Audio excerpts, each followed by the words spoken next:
Well, hello, I'm Dell, and welcome to the 4th episode of What You Need to Know About Home Studios for Social Media. Now, we're going to get right to it. This episode is on the basics of microphones, and I don't think you'll find a show anywhere like this on the internet.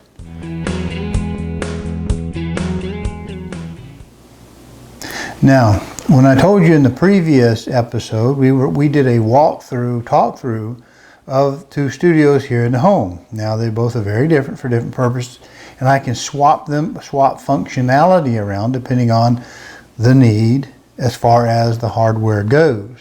Now I can run an engineering platform in there in Studio O, the office, and have the actual on-air part in this room if I have someone to run the streaming equipment in the other room. Now if I'm just doing it by myself, I do certain things a certain way, like Studio K, the kitchen, I use for my weekly blog of real estate. Now for this episode, I want to show you with a little better backdrop, the wall behind me of the kitchen, to give you a little bit of basics about microphones. And I'm not going to try to get too specific like brand or this one or that one, although I have something specific to show you here. That's really not the point. Microphones come in 3 basic element types, which are, of course, a carbon mic, which you'd be hard pressed to find one these days. Now it works basically by being a resistor. They had a cup with 2 conductive plates, and they put essentially like a carbon looking salt or a dust or whatever you want to call it, little particles in there. And when you spoke on the diaphragm, it compressed that carbon media down and provided multiple paths for the current to run through. So when it was relaxed, it had a very small path through the crystals or the structure, the little pieces, the little granules, if you want to think of them like rock salt. There's crystals of salt, and it would run through. And when you spoke onto the diaphragm, it compressed it and pushed other pieces of carbon together, giving alternate paths through the carbon microphone, which gave less resistance across the microphone, and it passed more current, and it worked fairly well. But they have not been used for, I don't know, a long time. I can't think of anything that currently uses a carbon microphone, just between you and I. I think they kind of went the way of the old crank telephones, which the old mouthpiece used to be a carbon microphone. Now we have 2 other types which lead the industry, which are a dynamic microphone, which is a coil microphone, and a capacitive microphone known as a condenser mic. In the old cars, when we had points in the good old days, we had a set of contacts that would open and close, pop, pop, pop, pop. With every time that one of the cylinders needed to fire, the contact closed, passed current through the coil, and it made a spark. Now, the way it works is we would put a thing called a condenser across those points, because otherwise your attempt to break that contact, they would arc and they would burn out those points. So a condenser is sort of an old term for a capacitor. Now, a capacitor is essentially 2 metal plates with a dielectric material in between them, where you build up a charge on each side of the plate, one anode, one cathode across it, and electrons migrate across under the right circumstances. Now, an inductor is nothing more than a coil wrapped around either itself or a substrate of some sort that has a ferromagnetic property to it. So a dynamic microphone, you don't really need to know this, but a dynamic microphone is a lot like a loudspeaker in your car. If you've ever torn one apart, you have a little diaphragm or a cone, and you have a magnetic coil, and you run electricity through that, an AC circuit through that, and as it time rate it changes that magnetic strength and direction of the magnetic field, and either pulls down on a ferromagnetic core or a permanent magnet core of some sort to it, and they run back and forth. So it's an inductive element. Now a capacitive or condenser mic is just the opposite. It has a capacitor. Now capacitors and inductors lead or lag, because resistors have a real current. It's a real current. If we were to draw it out in mathematics, it's a straight vector on the x-axis. Now you have either a positive or y or imaginary component that the capacitor or the inductor puts on it. So in a coil, if I'm not mistaken, the voltage will lead and the current will lag. In a capacitor, they're 100% out of phase, and they'll be just the backwards of it. So it'll be the other way around. Do you need to know any of that? Why heavens no. Because a lot of people make a big deal out of whether it's a capacitive microphone versus an inductive, a dynamic.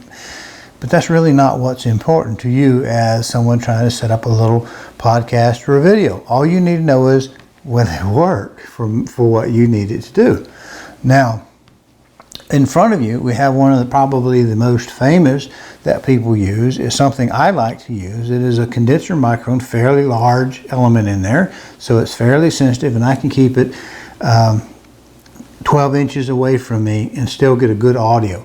Now, one of the things that I like about it is what we call the roll-off. It's a fairly wide application, so I go to either side while I'm fiddling on the computer and changing scenes, and it works very well. If I'm looking down, reading and pulling, copying back and forth, it gives me a lot of flexibility.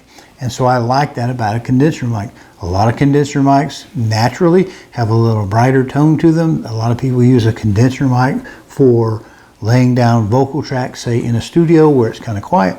But you can imagine if you have the freedom to slide to either side on any given design, whether it even be dynamic or capacitive is really irrelevant. This particular model happens to be configurable, so I can set up as a coracoid or like a cardioid, if you want to think about a heart-shaped pattern, so it's kind of blinded behind me and open in front. And if I have a wide pattern, it gives me a little flexibility back and forth. The sensitivity gives me the distance that I can be back and forth. Now, we also have probably one of the most common microphones that you'll see in podcasts. Like Rode Podcaster, there's a PodMic, and Shure makes an S11cE4, which is a dynamic microphone. Very good microphones, all of them. But one of the things that some of these designs will do is they'll be fairly directional.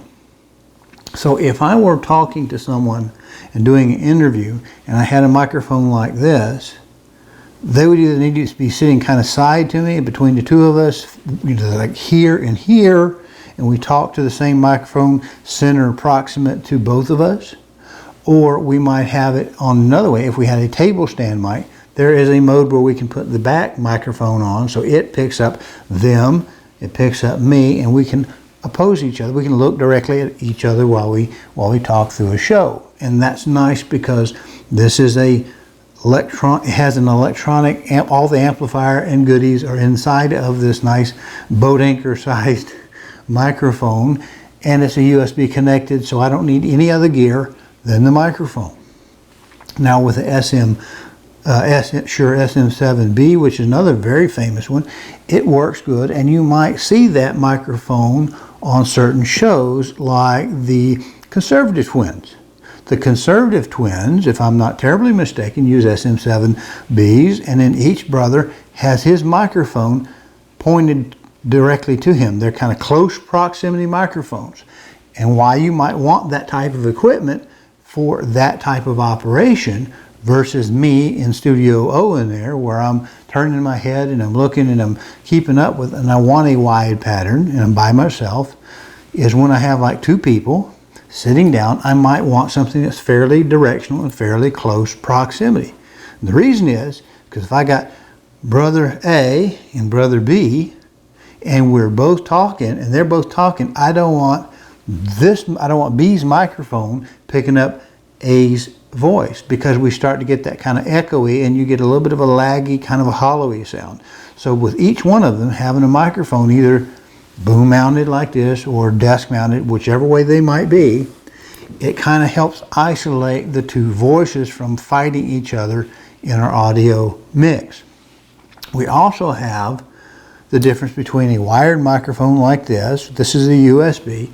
The SM7B is an XLR, and it needs a audio board or a preamp. That's another piece of gear that you have, and maybe you like potting up the old-fashioned way, and maybe your mixer, and we can talk about that when we get to their mixers. They may be analog, they can be digital, or they can be a hybrid version where they can do a lot of different things. For a podcaster, getting a mixer that can produce basically your whole show, and you can come from your DAW or your digital workstation and load it up with your commercials or your sound effects and some kind of shortcut buttons, maybe what you want. Okay, I don't run that kind of a studio. It's not needed for me, and it's another piece of equipment that I would have to fight and buy and keep up with. What I have used for years is this type of microphone, wireless microphone from Asden is the brand. If I make it, flip it over, I have two sets of these. One of them, the set I'm actually using, is a UHF receiver, single channel UHF receiver, and a single channel UHF lavalier microphone. Now the lavalier comes, I think, from the French, which means pendant or jewelry or something like that, something around the neck, and it has come to also mean a small lapel microphone. Now I put my microphone down here because, one, I got this action going on, and I don't want to brush the top of my microphone and make it crispy sounding. You know, here I hate that kind of a popping noise. Now you can fix it in post-production if you need to, but I still don't want it. I would rather have a little bit of distance. I get plenty of volume and sensitivity off of this microphone. I've used it for years. I love it to death. Now it has a scad of frequencies for which it can operate over, and that's something that you'll run into if you look at other models. Here's the little frequency chart. You can't see it from that distance, but there's a lot of channels on this microphone, and where that comes in handy is, being a UHF microphone, that extra flexibility does add complexity to it. But if I'm out in a remote location and I do my early sound checks, if I'm recording, it gives me the ability to find something where hopefully I don't have a hum or a buzz or interference with somebody else's broadcast. With some of the 2.6 gigahertz, I guess they're pretty well much fixed like a cellular telephone. And you may have conflicts if you're in a crowded area. This is UHF, not microwave, not open at super high frequency. It's UHF, which is in between the 2.6. Of course, this is half a gigahertz, 500 in that neighborhood, versus something lower in the VHF range. And some of the VHF, you get down a little bit lower, they will do you just fine. They absolutely would do you just fine to get from here to there without having to do micro. Now, this set is also in the camera mounted series. It has on its back a little foot, a dead shoe that you slide on top of your camera, and you point the controls toward you here, and you can wire them up, and you actually have the ability, I think on this has an earbud, yes it does, has mic out and earbud, so you run this, one to the camera, one you can kind of actually monitor a little bit. It has two channels. Now this one has two channels. There's one similar to this that still will only broadcast a single channel, but you get to preset two channels. So if you get on site and you kick the first one on, you got buzz, you can kick it over to the other channel and broadcast, but it's still a single mono channel going out. This one is two channel, and it has with it, of course, one of these packs for the lavalier, and I've got another lavalier in here, and it comes with some other gadgets to connect it to an XLR and some other fun things that we don't need to talk about right now. All we're trying to do is get an idea. Now it has one of these type of mic. When would you need this type of mic? Well, this is designed to wear to go with you. So if I had, like, say, a cooking show or something where I'm fairly mobile, man, these things are the cat daddy. You wear a mic, you can walk, you can move, you can do what you're talking about, and your audio never leaves. Now you may leave the frame or even go over to a second camera. Now here's the beauty. Because this thing is a transmitter, I transmit on one frequency, I can have multiple receivers on different cameras. Okay, so if I'm on a certain channel, I use on this 3333 on the display, so I actually have the ability to put this on one camera, tune it into 3333 for the receiver, and 3333 on the other one, on the other receiver, this on the camera that we have in front of us, and this one mic gets recorded on both cameras perfectly, and I can sync them, and I don't have a weak one that I got to balance out. And when I go into post-production, I can find the same spikes, to synchronize my video as I cut from one camera to camera A, camera B. Now, this is a 35 BT. It's a multi-channel, lots of channels. Some of the other ones, as I said, that other people make, including Asden, may have fewer channel choices. Do you really need that to go wireless if you're cooking inside your apartment or your condo? It depends on what type of radio interference you might have. But we're going to check this out. Now, this is a handheld mic, and this may work good if you're playing Mr. Field Reporter and you want to control the conversation. You can kind of go back and forth like you see people do. Now, this I've color coded with red, and the belt pack that I have here got a little red on the antenna. Okay, that tells me, that reminds me, as playing engineer on this show, that these are both on the same frequency. So what I'm going to do is I'm going to cut off this particular battery pack,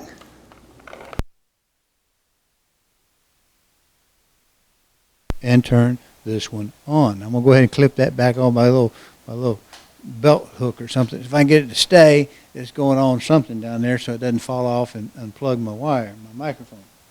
Here, just a moment, please. Okay. Now, I don't know the difference in tonality. I won't know how it sounds until I pull this video off. Of course, I have the ability to go here. But now what I was talking about side talk was if I were to move the microphone to the side, you hear how my voice is diminishing, and that's fine. And for certain things, I might actually want a close proximity microphone so that I'm rejecting my other conversations at the same table. So, again, I'm not trying to be super specific to say, oh, I really like the sound of my voice when I speak through this microphone, and this one is a German-made microphone. It's extremely crisp, or this one's Chinese or Japanese, whatever you might have. It's just a question of, can you pick a microphone that is designed, its intended purpose is either very directional, close proximity to keep out side chatter, or gives you perhaps like the Blue Yeti up here, that will give you a great deal of flexibility so that you don't have to constantly feel like, oh, I'm stuck in this position, don't move my shoulders while I try to type and work the studio. Does that make sense? Is that a practical use or help to you to understand it? Now I'm going to wrap this video up, and I just want to say, if you like this kind of content, this is a new show, please subscribe to the channel on the system of the platform that you're viewing this from. I ask you that very sincerely and honestly, because if nobody watches this stuff, there's really not a point for me to make the show. If you think it's juvenile or it's not in depth enough, please appreciate that some people don't want to spend a ton of money for equipment that they don't need or won't fit their needs. So I started with the idea, what kind of show do you want to do? And from there, that's about it. Please subscribe to the channel. Leave a comment. Let somebody know that you're watching this show so that perhaps maybe we'll be able to get a little bit of ad revenue. I know people hate to see ads, but this particular setup right here that we have in front of us, this I think currently lists for about $1,000 if you can find one. Okay? There are other wireless mics that go down in cost, and what you trade off is the frequency they run at and whether or not you have a lot of option in case you run into wireless noise generated by something. This is more of a professional line. It'll work on, these have receivers are camera based, so they have that dead shoe. So you may not need that. Maybe just a dual pack that you can just lay down on, buy a fixed camera or hang it somewhere and then run the wiring. Either which way will work. But you just have to figure out what you're looking for. And this is just introduction. So thank you. Have a beautiful day.